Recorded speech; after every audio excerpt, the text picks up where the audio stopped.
दिवाळी आली की मोती साबण व म्हैसूर सॅन्डल हे दोन अंघोळीचे साबण खूप चर्चेत असतात। या दिवसात त्यांची मागणी खूप वाढते। काही जण मोती साबण तर काही जण म्हैसूर सॅन्डल साबणाला प्राधान्य देतात। आज आपण या व्हिडिओच्या माध्यमातून या दोन साबणांमधील फरक जाणून घेणार आहोत। मोती साबण आणि म्हैसूर सॅन्डल साबण हे दोन्ही भारतीय बाजारपेठेतील जुने व प्रसिद्ध साबण आहेत। मोती साबणाची निर्मिती 1970च्या दशकात टाटा ऑइल मिल्स कंपनी म्हणजे टॉमकोने केली। सुरुवातीला हा साबण एक उच्च दर्जाचा लक्झरी साबण म्हणून ओळखला जायचा। 1993 मध्ये टॉमको कंपनीचे हिंदुस्तान युनिलिव्हर लिमिटेड या कंपनीमध्ये विलीनीकरण झाले। त्यामुळे या ब्रँडकडे थोडे दुर्लक्ष झाले। परिणामी मोती साबणाचा प्रभाव व मागणी कमी झाली व या साबणाची मागणी दिवाळीसारख्या सणापुरतीच मर्यादित राहिली। तर म्हैसूर सॅन्डल साबणाचे उत्पादन 1916 मध्ये म्हैसूरचे महाराज कृष्णराज वाडियार चौथे यांनी सुरू केले। पहिल्या महायुद्धामुळे चंदनाच्या लाकडांची निर्यात बंद झाल्याने राज्यातील चंदनाचे साठे वायात जाणार होते, म्हणून त्यांनी बंगलोर येथे सरकारी साबण कारखाना सुरू केला व शुद्ध चंदन तेलापासून साबण बनवण्यास सुरू केले। सध्या कर्नाटक सरकारच्या Karnataka soaps and detergents limited KSDL या कंपनीद्वारे म्हैसूर सॅन्डल साबणाची निर्मिती केली जाते। मोती साबण हा पर्ल म्हणजे मोती या संकल्पनेवर आधारित आहे। त्याला मोत्यासारखा गोलसर आकार दिला जातो। हा साबण हिंदुस्तान युनिलिव्हर लिमिटेड कंपनीचा एक लक्झरी साबण आहे। हा साबण मौल्यवान व राजेशाही उत्पादन म्हणून सादर करण्यात आला। मोती साबण हा महाराष्ट्रासह मध्य प्रदेश, राजस्थान व कर्नाटकमध्ये अधिक लोकप्रिय आहे।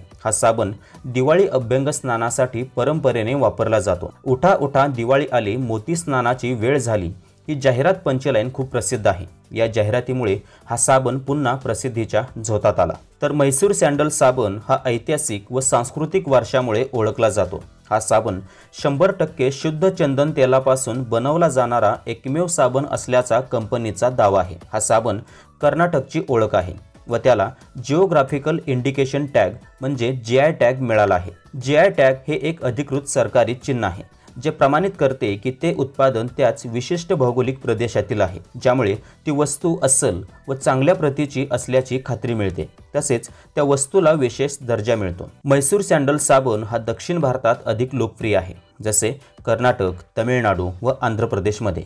हा साबण सुद्धा मोती साबण येण्याच्या आधीपासून दिवाळीमध्ये अभ्यंग स्नानासाठी वापरला जातो। मात्र या साबणाला वर्षभर व सातत्यपूर्ण मागणी असते।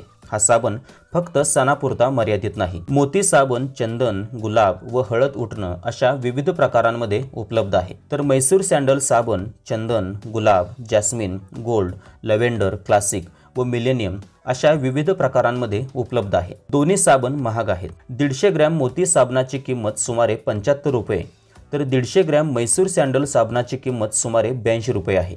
तसेच एका 150 ग्रॅम म्हैसूर सॅन्डल मिलेनियम साबणाची किंमत 700 ते 800 रुपये आहे। दोन्ही साबण ग्रेड 1 चे साबण आहेत। मोती साबणाचा TFM 76% तर म्हैसूर सॅन्डल साबणाचा TFM 80% आहे। TFM म्हणजे टोटल फॅटी मॅटर, एकूण चरबीयुक्त पदार्थ। TFM म्हणजे साबण बनवण्यासाठी वापरले गेलेले तेल किंवा स्निग्ध पदार्थांचे प्रमाण। TFM वरून साबणाची गुणवत्ता ठरते। TFM जास्त म्हणजे साबण उच्च दर्जाचा। उच्च TFM चे साबण त्वचेसाठी सौम्य असतात। असे साबण त्वचेला मऊ ठेवतात, त्वचा कोरडी पडत नाहीत व असे साबण जास्त काळ टिकतात। ग्रेड 1 साबणामध्ये 76% किंवा त्यापेक्षा जास्त TFM असतो व तो साबण उत्कृष्ट दर्जाचा मानला जातो। ग्रेड 2 साबणामध्ये साधारण 70 ते 75% TFM असतो व तो साबण मध्यम दर्जाचा मानला जातो। तर ग्रेड 3 साबणामध्ये साधारण 60 ते 69% TFM असतो व तो साबण सामान्य किंवा कमी दर्जाचा मानला जातो। आपल्या निरोगी त्वचेची pH पातळी साधारण 4.2 ते 5.5 च्या दरम्यान असते। तज्ज्ञांच्या मते 5.5 pH पातळी असलेला साबण त्वचेसाठी चांगला असतो। मात्र बहुतांशी साबणांची pH पातळी 8 पेक्षा जास्त असते। ते साबण अल्कलाइन म्हणजे अल्कधर्मी असतात। मोती साबण आणि म्हैसूर सॅन्डल साबणांच्या pH पातळीबद्दल ठोस व अधिकृत माहिती सहज उपलब्ध नाही। वेगवेगळ्या चाचण्यांमध्ये दोन्ही साबणांची pH पातळी वेगवेगळी येते। या चाचण्यांमध्ये दोन्ही साबणांची pH पातळी 8 ते 10 च्या दरम्यान येते।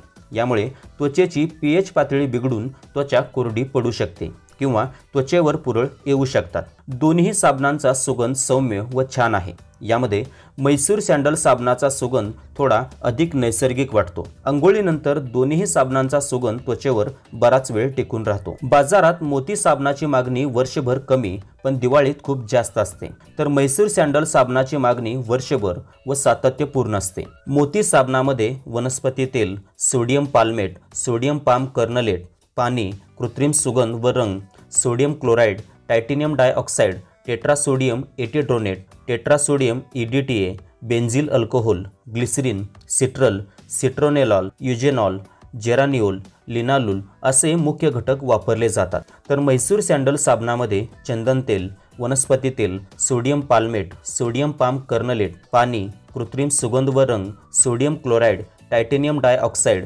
ग्लिसरीन, टेट्रासोडियम EDTA असे मुख्य घटक वापरले जातात। तसे पाहता दोन्ही साबण 100% नैसर्गिक नाहीत, पण इतक्या वर्षांपासून आजही बाजारात टिकून आहेत। तर मित्रांनो, अशाच प्रकारचे ज्ञानवर्धक व्हिडिओ तुम्हाला बघायचे असतील तर या चॅनलला नक्की सबस्क्राईब करा।